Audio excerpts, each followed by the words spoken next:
So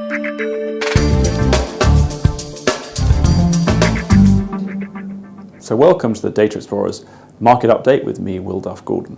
So today I was wondering what I was going to write about, and then fortuitously, not one but two large custodial lenders came to us and said, have we seen an increase in shares being borrowed or short selling in the technology sector on the back of, they said, the noise that the technology sector is looking very, very overvalued and there could be a possible bubble there. And I thought, well, why haven't I thought of this before?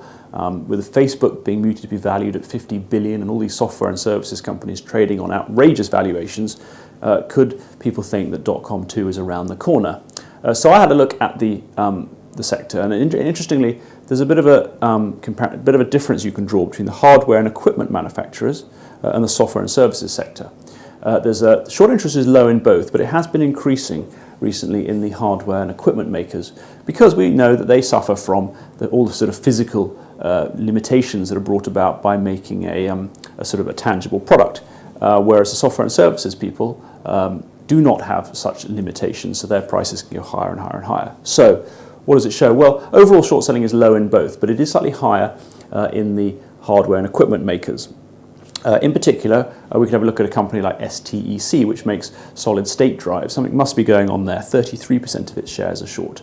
And in that whole sector, 1.1% is the typical amount of a company borrowed. Now, that's half the average for, say, every sort of company in every sector, but it's still increasing in the hardware.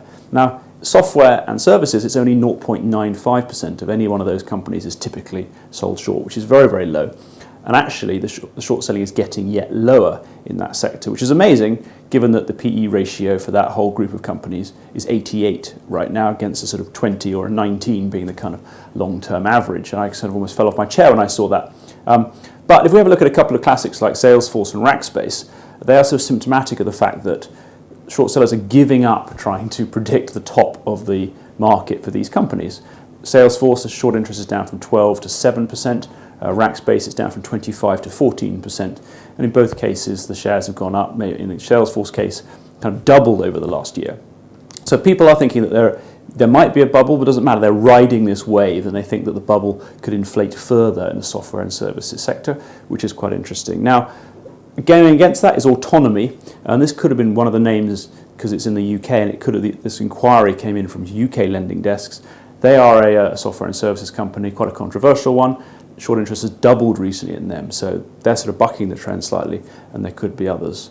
So that's kind of sort of what we see, which I think is quite interesting. And if you're interested in this area and you're interested in bubbles in general, we went to an interesting talk today by a couple of authors who've written a book called The Road from Ruin, How to Revive Capitalism, because they're sort of telling us that bubbles are pretty normal. Gordon Brown was wrong to say that the era of boom and bust is over, and they reckon that humans have a tendency to sort of overshoot or overestimate the power of the latest innovation, and innovation tends to drive bubbles. Look at the railway boom and look at the dot-com boom the first time around.